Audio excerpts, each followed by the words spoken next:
President Leuthard,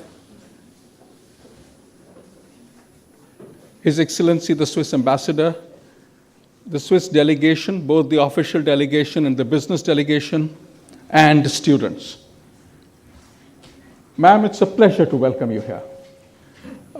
We were remembering that Ms. Leuthard had come to Terry in 2012, 5 years ago, and it's a pleasure to welcome her here when she is the president of the Swiss Confederation.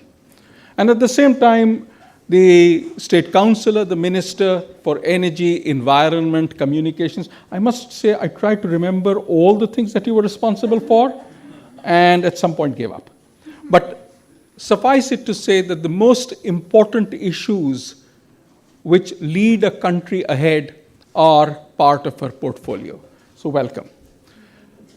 It's a pleasure also for us to have with us here students from various universities in this city, those who represent both the smartest people today. It's difficult to admit that, but they are.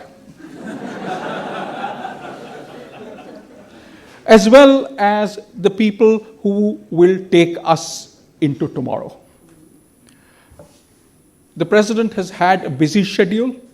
She has had official meetings, but I think this must be the first time while you're in India when you're meeting with relatively younger colleagues.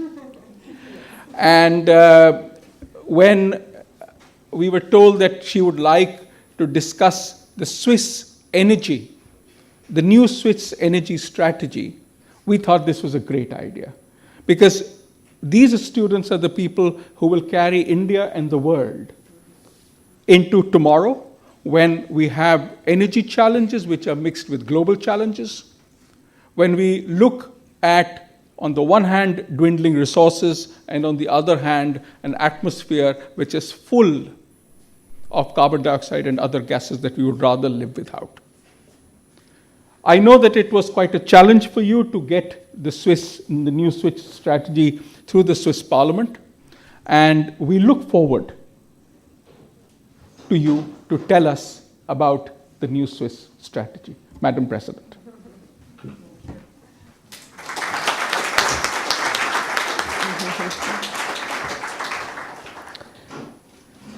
Well, Chairman, ladies and gentlemen, it's a pleasure to be here with you because I think it's very, very important that we get in contact with you as students with our future. And you have a big responsibility. And you have also big opportunities because what you learn and what you will introduce after your studies, when you are in business, when you remain in science will be quite decisive for the world of tomorrow. So that's why I'm convinced when you go on the right path, you will also lead this planet in the right direction. I have the pleasure that in my delegation we have also with Professor Springman, a very famous professor in Switzerland from ETH Zurich, which I'm sure you know is one of the world well-known universities, high-tech, and even here I think they have now some cooperation. We signed yesterday an MOU between ETH Zurich and Konkan Railways, because wherever you are, may it be in mobility, may it be in industry, may it be in the households, energy is part of the game. Switzerland and India, you know, we enjoy long-standing, constructive and very intense relations. Over 70 years we have now a friendship agreement. And that's why I'm also here with a business delegation that we can also celebrate and now launch a lot of activities to celebrate these 70 years of friendship. This friendship is continually evolving to keep pace with the challenges the whole world is facing, namely climate change and the growing need for resources, especially also for energy.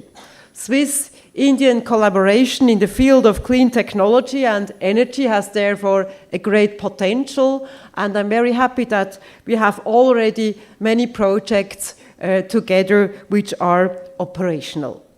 The time is right for more strategic collaboration on clean technology and on energy. Earlier this year, as the chairman already pointed out, the Swiss population approved a new energy policy.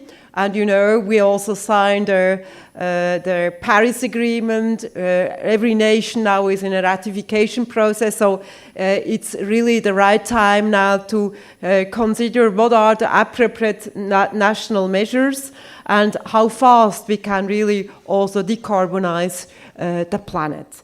This might be for every country different. Switzerland starts from a point where we already have low emissions, but we are heavily dependent on energy imports, especially on fossil energy, because, well, our transportation needs a lot of energy, same in India.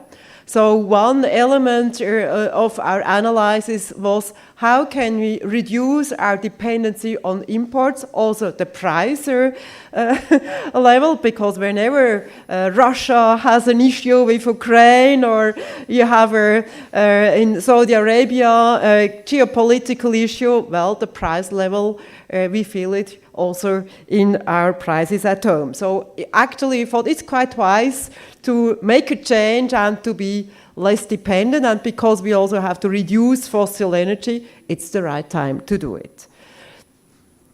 Energy efficiency, that's really the main pillar of our strategy. In every household, all over the world, energy efficiency must be key. Although when your consumption is at the low level, you can reduce it. India, with your growth rates, you are on a phase that your consumption goes up remarkably. Normal. We are on a very high level. So consuming more energy means also you pay a lot of money for that. And because energy as a resource is not available all the time, in the future we also have to be efficient because this resource, perhaps some resources, may run out. So we have also a responsibility for next generations. Energy efficiency means also a lot of opportunities when you can develop new technologies to maintain a certain quality of life, but at the same time being more efficient, so reduce your consumption. And the third element for Switzerland, this might be different in India. We began in the 60s to phase out coal. So in our energy mix today, actually we don't have coal anymore. But we replaced coal in the 60s with nuclear power plants. This was at that time the right decision for Switzerland, and it helped us for many years now to produce power at a very low cost, and also in winter times when we have no sun or limited sun in Switzerland, to help us to have a base production for the industry. Well, nuclear means also some risks. Means also you have to look for storage solution, and this means thousands of years of storage. And also in a densely populated like Switzerland, the risk is not very attractive. After Fukushima, we also realized that the costs for safety measures in existing nuclear plants go up heavily. So that's why we decided we don't want to have new nuclear power plants, but those existing, they shall be in function as long as it's safe for our population and as long as the companies who produce nuclear power think it's also economically feasible for them. So these three pillars were the analysis and the main decisions in our new strategies. What persuaded us to initiate these changes? And how did we manage to convince Swiss voters in a popular vote? I think the reorientation came about due to the changing circumstances. Following the nuclear disaster at Fukushima, demands in terms of nuclear safety has risen sharply, as I mentioned, and also the population was aware of that. Even the industry followed after a couple of years our advice that probably this will be more and more cost intensive. the cost of building new nuclear plants for the moment has risen so sharply that also the Swiss industry is, in our view, has gone the right way and does not invest anymore. And you see these developments, I think, all over Europe. It is almost impossible to build new nuclear power stations under market conditions. Means, you see it in UK, they decided, but they have to subsidize heavily for more than 30 years that you get a stable price. It's not a market price, by the way, even with these subsidies. So this became clear, and this supported the decision of the Swiss government that we will not build new nuclear power plants. We did not did the same thing like Germany to fix a deadline for nuclear plants, because I think it's not very wise to waste investment costs and to waste money when the nuclear power plants are safe and function. So that's why we did not have a fixed data that they get out of function. So it's really the safety which is the decisive element. We have another factor that was important for the reorientation of Switzerland's energy policy, and this was the structural changes of recent years, which resulted in a major drop in prices, due in part to weak demand in Europe since 2008, since the financial and economic crisis. We had some countries with recession, so they had a very weak demand and prices came down. Part of it was also that in the US you had new resources like shale gas, shale oil, so new with the fracking, new technologies, and the coal went to Europe and the prices went down for coal. We have cheap oil at that time, still I think, because we have many countries who have their fortune for oil, so for the moment they have an interest to put it on the market. And on the other side, especially in Europe, but also worldwide, we have no CO2 pricing system. We have some countries with a CO2 tax, but if you emit a lot of CO2 price, actually nothing happens. We have not a price system which could be also an influence for investors to reduce CO2. The instruments we know from the Kyoto protocols are not really working very much. So there's not a market mechanism which could also drive investors to a more decarbonized economy. I think another element was very important in these last years, that we have new technologies which change the energy markets all over the world. It has become much more easier and much more at lower cost that you can produce electricity yourself on every rooftop. In the industry, you can have your own generators. You are not depending on an operator which is far away.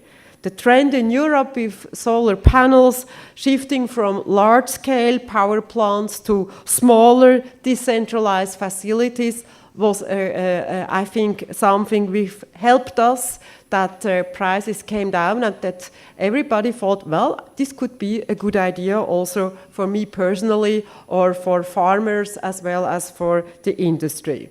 And at the same time, we have digitalization, smart buildings, smart mobility, smart equipments. So we learned also that IT has a role to play and can also help to reduce the consumption in all fields of our economy and even in all fields of our life. So on top of that, now we have this Paris Climate Agreement that I think now 160 countries of the world ratified. So I think for India as well, for Switzerland, this is also a mandate we have to make greater use of renewable energies instead of fossil fuels, and that we can shift in the economy from towards a more decarbonized world. these together, all this reorientation, I think, is for every country now the challenge, but I think also a big opportunity. The energy policy offers for Switzerland, therefore, a lot of opportunities. On the one hand, we can reduce our consumption, we can reduce our dependency on foreign fuel imports, and on the other side, with the efficiency pillar, we can invest in research, we can invest in new technologies, and because the market is a worldwide market, this can help our industry that in every country we can introduce efficiency measures, product, services, whatever we want. India's new energy policy, currently in preparation, also puts emphasis on energy efficiency and the use of renewable energy. So we are pretty much in line with another starting point, but I think what the challenges are is the same. So we think to shape our collaboration is at the very right moment, and you can do that. You get the mandate from us politicians to help us to find solutions, because politicians can give you a nice framework, the right incentives, enough money for research, to get a very smart education, but afterwards it's you who have to help us with your projects, with your new inventions, with innovation. And that's why we in Switzerland had also a program that our universities, also universities of applied science, got more money from the government, approved by the parliament, that we have 7 competence centers who help us now to make the move towards a decarbonized and a more climate-friendly world. These 7 competence centers, they are not 7 universities, because we urged the best ones working together also with the industry. Because when you only work for patents or for nice papers, this might be good for the university, but we want to see results which can afterwards implement it in the industry, in the households, on a large scale. So that's why this collaboration between experts from different faculties and integration of the industry is for us very important. And we got already results, and I think the biggest result probably would be when we find solutions for storage of power. In Switzerland, and here you face a similar issue.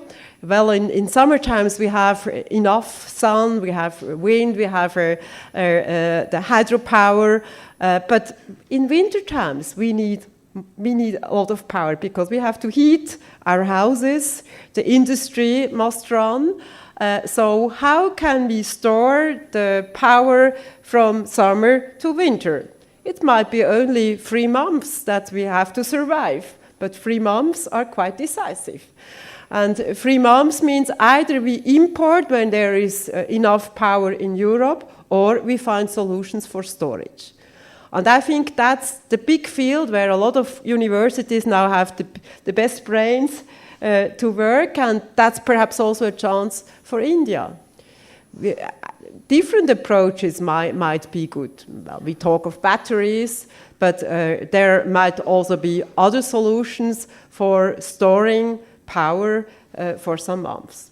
And I think here, whenever companies, universities have solutions, you will have a huge market. So that's a big possibility for startups, a big possibility for the industry. And here I think this is really very important.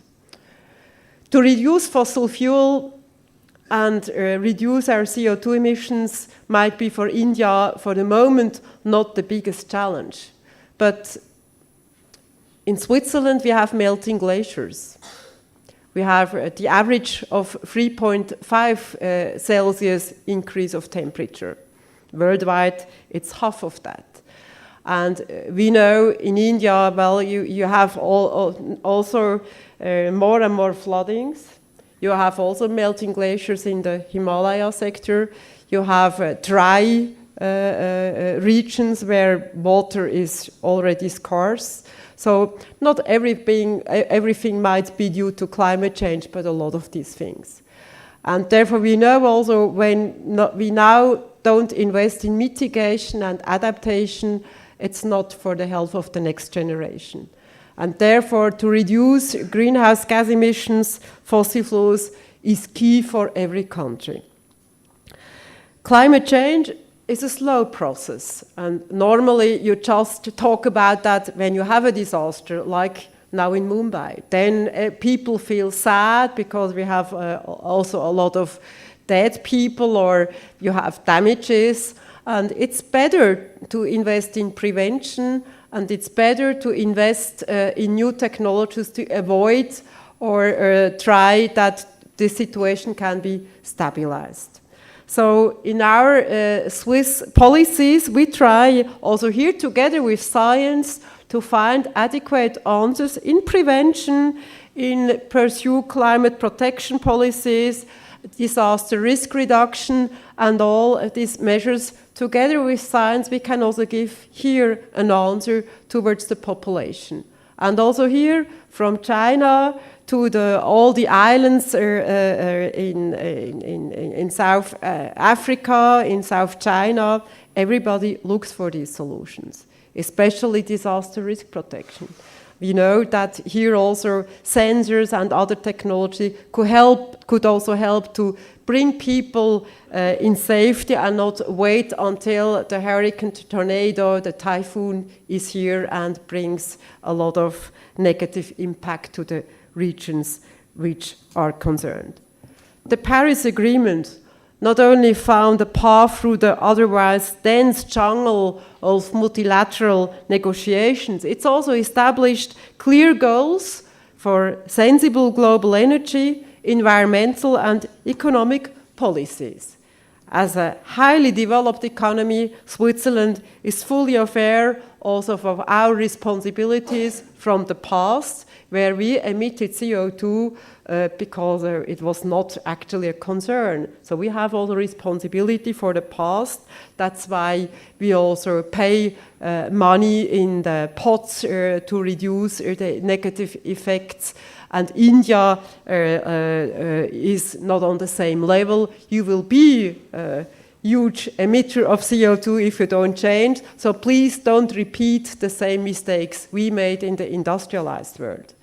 That's why we also like to raise awareness and count on you as young people, that you from the beginning in your education and in your activities, you have this sensitivity of environment and of climate change. I think Prime Minister Modi, in all his activities, was also a personality who knows about the bad impact. And from the beginning of his political career, he understood and also enforced renewable energy, energy efficiency, and he wants to have a clean, greener India, and I think that's also a big vision and a contribution to a cleaner planet.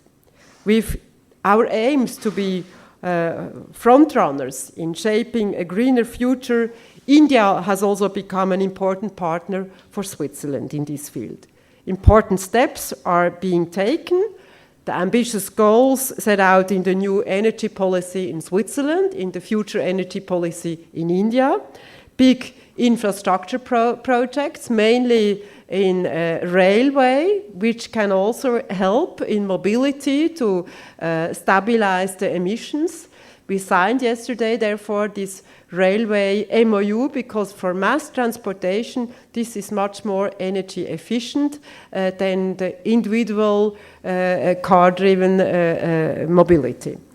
We have, therefore, also activities which are linked with you in smart cities. You see also in the exhibition here some project of Switzerland which could support your activities in smart cities. Switzerland is a pioneer in environmental innovation. But as we all know, there are major new challenges ahead.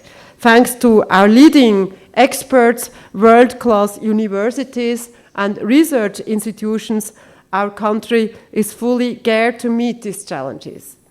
EPF Lausanne, together with ETH Zurich, has developed promising low-carbon cement, which has the potential to reduce up to 30% of CO2 emissions during cement production. And here in India, you are, after China, ranked number 1 as cement consumer. So when we could implement these technologies in the Indian market, it would be fantastic. And I think that's good ideas coming from universities, coming from students, from research laboratories, which can really help us without losing quality of life. We have universities from Bern, Zurich, Geneva, and Fribourg who collaborated with institutions in the Indian Himalayas to strengthen research on glaciology and climate science for sustainable mountain development.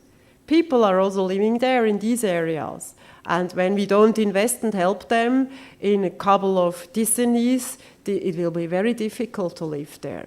Permafrost and disasters will increase. We had last week in Switzerland such a case where due to permafrost, rocks covered a whole valley, and we had 8 people also deaf, and this is a good example. We could save the village because of sensors who were placed and who averted the population. It's getting dangerous. The close collaboration between research institutions, the private sector, and policymakers is for us a big step ahead, and in Switzerland a philosophy that can be also duplicated in India. In Switzerland, it's normally thanks to this close cooperation that we can develop many clean technologies, that we can support them also with government money, because many projects are also risky projects, and you don't know from the beginning if you have a success. So that's a role also of government to put some money also in research to look what happens and not be sure if the result is commercializable. One element I think is also important for India is the building sector, because also the building sector is a big consumer of energy. Building where you live in, but also building for the industry. And here, that's in the construction business, heavily depending on standards, heavily dependent on architects, engineers, how they build buildings. In Switzerland, we still have a lot of buildings from the 70s where the standards have not been focused on energy efficiency. We have still a lot of oil-heated buildings. So how we can change that? How we can introduce also standards not only for new buildings, but also for buildings who has to be refurbished.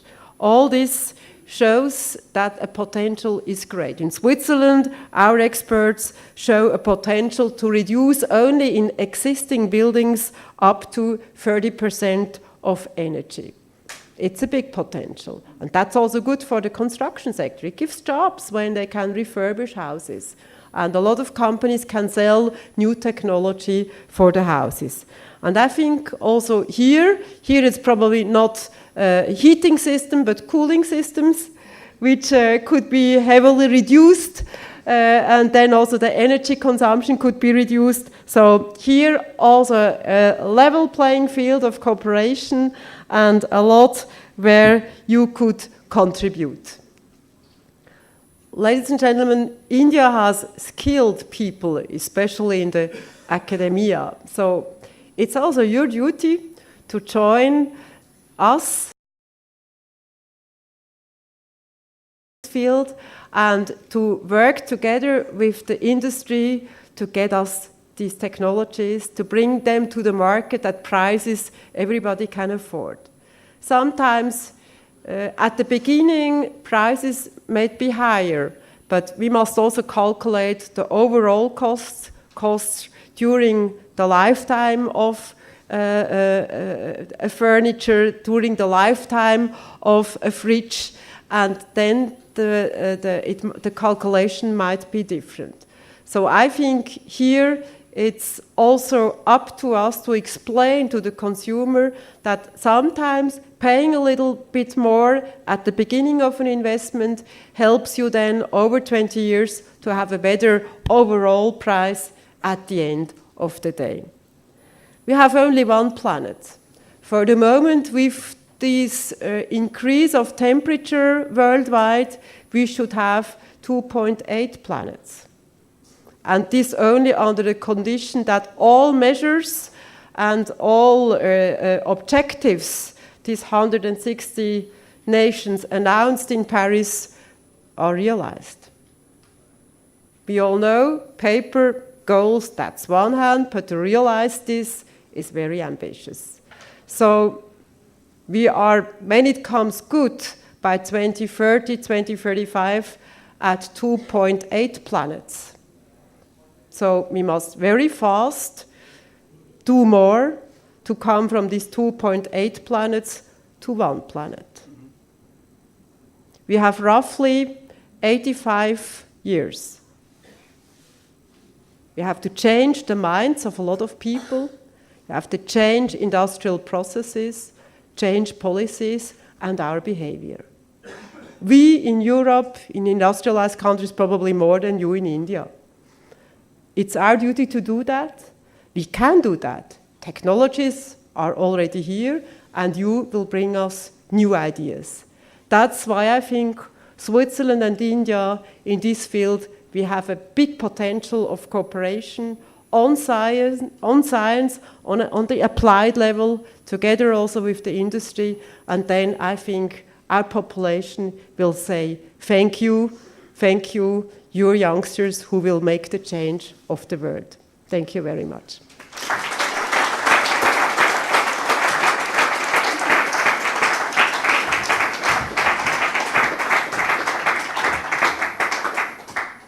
Thank you. Thanks to you. What can I say? This is a marvelous exposition, both of the national challenges in an international context.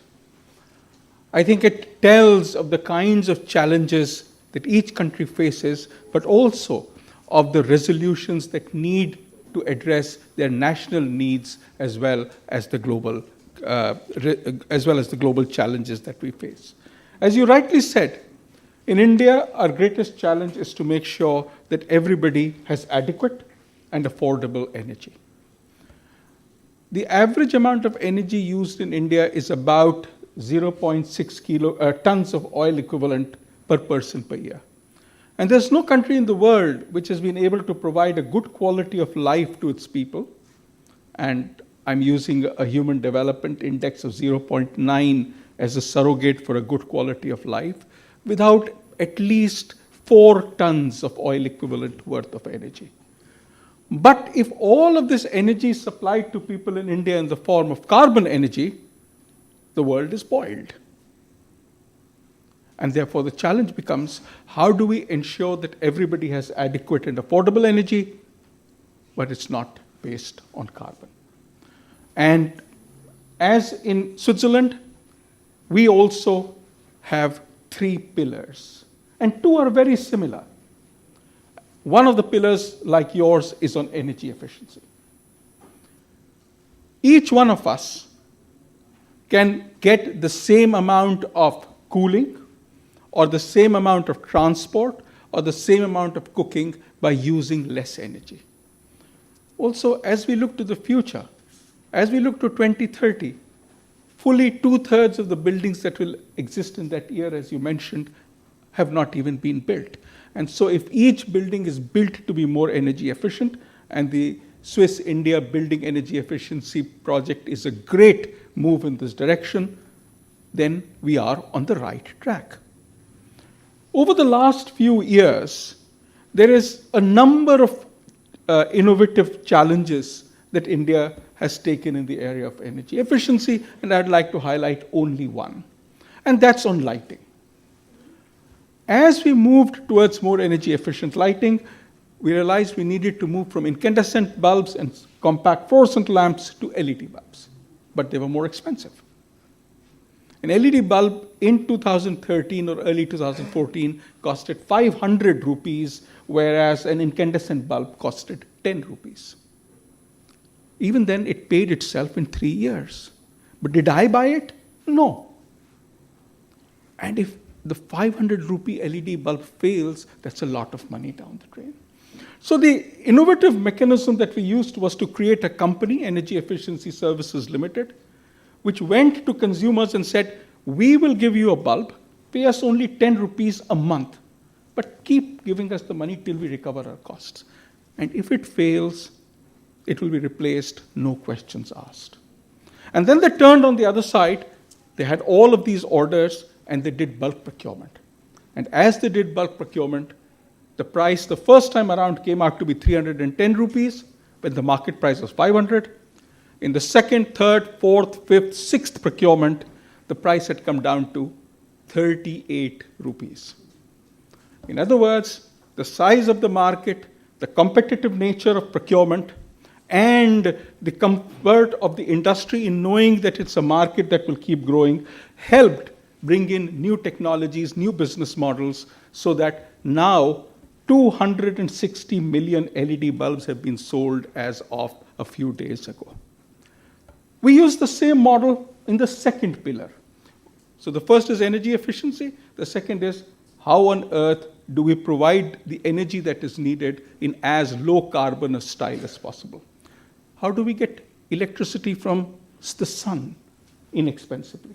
And again, the model was, let's procure in large numbers and again and again and again. And the prices have tumbled. And they've tumbled to the point where a kilowatt hour of of electricity from solar costs less today than a kilowatt hour of electricity from coal. The problem, of course, is we get it during the day. And unfortunately, or maybe fortunately, as people's incomes increase and they are able to afford air conditioning, we switch on our air conditioners at night when we are going to sleep. So this city, for example, these days has a peak electricity demand at midnight when there's no sun. And that, again, highlights the point that you said, the importance of storage. We need to have batteries or other storage technologies, hydro, or even gas in the medium term, through which when we don't have the sun, but we have a demand, that demand can be met. The third pillar is ensuring that everybody has access to energy, and this is much more on cooking energy, where today biomass is used and used in a rather dirty manner that affects our health. And there, the need to provide clean cooking gas or induction cooking as we go ahead becomes important. These are all initiatives that are well on their way. They are initiatives that are making a difference in India and on the global climate. You very rightly said that we have to learn to pay more upfront so that we can get better world later, maybe, and even pay less later. If you're able to have an energy efficient LED bulb, it costs more in the beginning, but you pay less as we go along. As we move ahead, the challenge therefore becomes, how do we find the kind of money that is needed? Because if all the money is upfront, then things become more expensive than if you spend less money up front and more at the time when you're using it. So the cost of capital becomes a key challenge as we move ahead. So I'd like to leave us with the thought that the two challenges of the future for you are storage and how do we bring the cost of capital down. So whether you're a student of economics or of physics or of engineering or of almost any other discipline, we look forward to your contributions to make this world better. And I think the India-Swiss collaboration, the kinds of situation that we have in India and Switzerland, we have, while there are differences, but there are a lot of similarities, both in the challenges and more importantly in what we are doing to address those challenges. And together, I believe we can make the world a better place. Madam, thank you very much. And if it is okay with you, can we ask some of the students to ask you questions? I'm sure there will be some questions. If I can have a show of hands, that will help me manage the flow. Eeks. Okay, so you are here till midnight. What I'll do is, if it's okay with you, I'll take 3 questions at a time. Yeah. So let me start from this side. Yeah, and I would greatly appreciate if you could identify yourself, tell us your name and the university or college that you are from. Sure. Thank you, Madam President, for sharing the details of the Swiss energy strategy. It was indeed interesting. Your name and the school you are with? I'm Harshita Saxena, and I'm currently studying in Delhi University. I'm doing bachelor's in business management. My question to you is, how does Switzerland plan on implementing the energy strategy, and how does it plan to further finance it? Okay, let's take 2 more questions. Yes. Good evening, ma'am. If you can give this right here. Yeah. Yes. Good evening, ma'am. Thank you for your thoughtful words. My name is Varnam Shehrawat, and I'm from University of Delhi, Miranda House. I'm studying physics honors. My question to you is, India's energy vision is equally ambitious. We plan to increase the use of renewable energy to, say, 175 gigawatts by 2022. What is your impression about India's renewable energy target? Also, how can Switzerland help India in achieving this target through finance and technology? Okay, we'll take 1 more and then we'll turn to you. Hello, I'm Mahalakshmi. I'm currently pursuing my final year in architecture from School of Planning and Architecture. Thank you, ma'am, for the inspiring talk. You actually told us about Switzerland's leads in pioneering environmental innovations. So could you elaborate on new innovations in urban systems where the systems are not just consumers of electricity or energy, but they can also be, help in production of energy? Okay. Ma'am, would you like to take this now? Yes, these are a lot of questions. We could talk for an hour about that, but I try to be as short as possible. Well, the implementation of our energy policy begins now. We have already an energy policy. Now it's actually strengthen measures which are already in place. One part, the building program, is since 2008 with our states a common project, because we decided we have a CO2 tax on heating oil. So part of this money we use for this building program. So every citizen who says, okay, I refurbish my house, can have a demand and a proposal, and when he's lucky and he fulfills the condition, he gets money, not all, a contribution, not all the money, but it's a contribution, an incentive actually, that he decides, okay, now I refurbish my house and it's more energy efficient. We have a second part, transportation, because in Switzerland about 35% of our energy comes from traffic. Mm-hmm.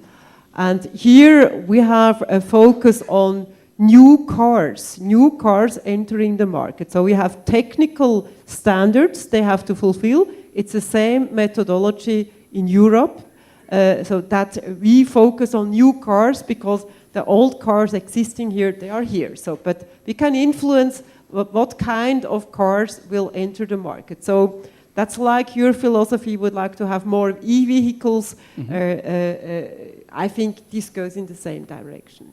And the third part is on how we can empower the renewables.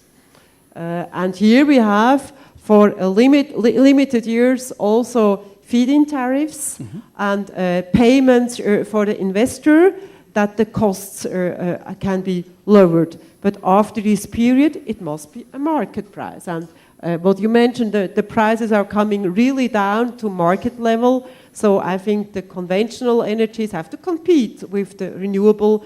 And I think this market is already very competitive, and the renewables will get their position. So it's for us an incentive to give these developments a push, but afterwards it must be a market model. The question of architecture, also linked to buildings. We have a close cooperation with our organizations of architects and engineers. So standards are developed together with these business organizations. And this is very important. So when you have standards in the construction of buildings and also in the refurbishments, and you don't get a construction permit when you don't fulfill these standards, actually it does not cost anything, but it's by standardization that we go in the right direction. We have a lot of programs together with cities to incentivize also. We have energy cities and energy region, and we label them. So when you are in this program and when you fulfill the conditions, you got a label. And after 10 years, we check if you developed, if you reached your objective as an energy city, and then you get from one standard up to a gold standard. So you get the gold medal when you improve so fast. So it's also a program with objectives we give them. We invite the cities, but we leave up to the cities what might be adequate, if you do more on mobility, if you do more on houses, if you do on lightening, whatever, you have a potential to reduce energy. And the same is for energy regions. Very attractive, and we have so far many, even more cities who are partnering in these programs, and we do these programs also together with the industry, because so it's a win-win situation for everybody. This is great. I mean, competition between cities. I think we would love to live in a gold-rated city, wouldn't we? Can we take? Okay, we have to leave. So I was going to ask if we could have 3 more questions. Okay. I'll take them from this area. Yes. Oh, yes. Oh, yes. The question, my assessment about the Indian goals. Very ambitious. But listen, we also have in our energy policy, we don't say any more goals, because they told me in Parliament, oh, goals, then you have to reach that. I think, well, for you, for me, it's normal when you don't have goals. Okay, forget about that. You must have objectives and goals, and this must be ambitious. Otherwise, nothing happens. So I think the government is right to be very ambitious. And, well, even when you don't reach everything, it shows a clear direction, gives you an orientation. And Switzerland will be helpful. We have already here, also in my delegation, are representatives from the solar industry. We have representatives who could waste to energy could be an item. All these hydropower facilities. We have suppliers in all this technology. For you, in the solar PV system, it will be difficult to compete with China, but you can do it. But then you have to manufacture here. Yeah. And here also, I think we are willing to support you, because it's a huge market. And I think already your interior market is good enough, and it would be better make in India. Here it really is worth to think about make in India, because it's a huge market, and only to fulfill your market, I would recommend you manufacturing solar PV here in India would be a big business. Great, we look forward to that. Let's take 3 quick questions. Good evening, ma'am. Thank you for your inspiring words. My name is Pallav Moya, and I am currently pursuing Hotel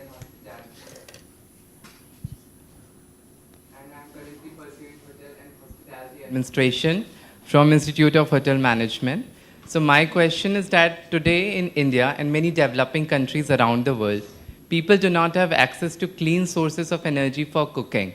So what role can Switzerland play in providing clean sources of energy to the people, especially in India? Okay, we'll take. Thank you. Yes, those 2, and then we are done. A very good morning, ma'am. My name is Evening. Sorry. A very good evening, ma'am. I'm pursuing the mechanical engineering from Mano Rachna University. My question for the day is that we all know that India is equally participant when it comes to global temperature change crisis. As India is facing many natural calamities and disasters like flooding, drought, as you already mentioned.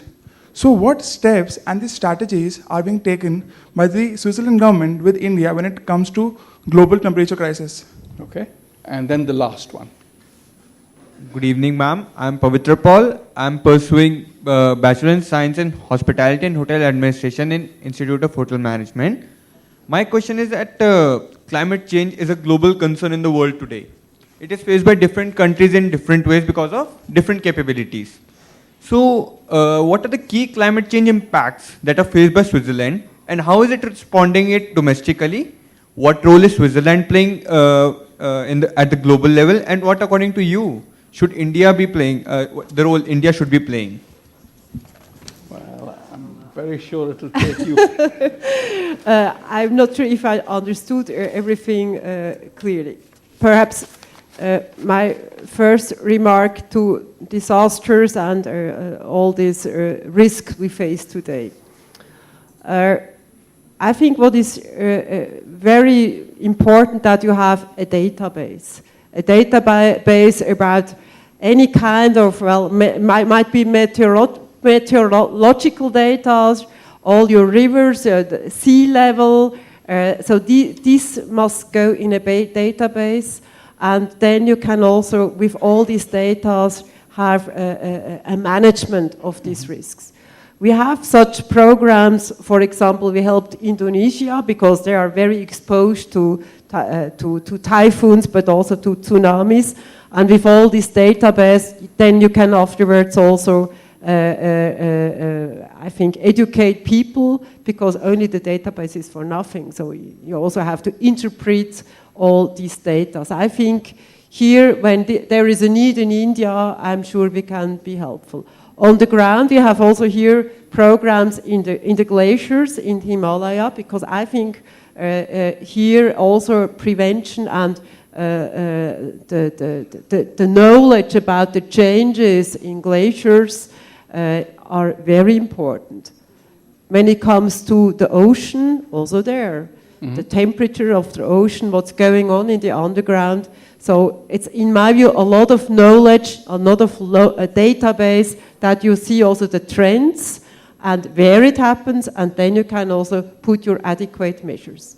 When in Switzerland, we have exposures, and then when we see, oh, this village, this city is exposed to a risk, then we have a program to finance with the village also adequate measures of prevention. And last week we have been very, very happy that we prevented this village for massive erosion of rocks. The investment paid already off. Because afterwards, either, perhaps you are lucky and have an insurance, but I think in India, most people have no insurance at all. So therefore, I think that's something we can improve. Your question was about, I forgot, the first question was about Cooking. Yes, in cooking. Yes, well, I think we have also in India with dairy, biogas biomass converters, I think that's a good source, off-grid source, where you can, in rural areas, implement, and this is also a source for cooking. I think we have also programs with solar power and also in India that families can use also to dry fruits because they have probably no fridge. Mm-hmm. And so also here you can use the solar power for cooking. And I think also, well, this is important that you come away from coal, and to burn the wood is not a solution. Huh? There might be solutions that also wood in general is neutral when it comes to CO2. But you should keep the forests because you also have an obligation on biodiversity. And when you cut all the trees, you will have a lot of negative impacts on the environment in general. So I would not recommend to use wood in the future, but that's a long procedure that you can help the people in these areas where there's nothing else than wood. Yes? I think so. So, on behalf of all of us, let's thank the President for her excellent remarks.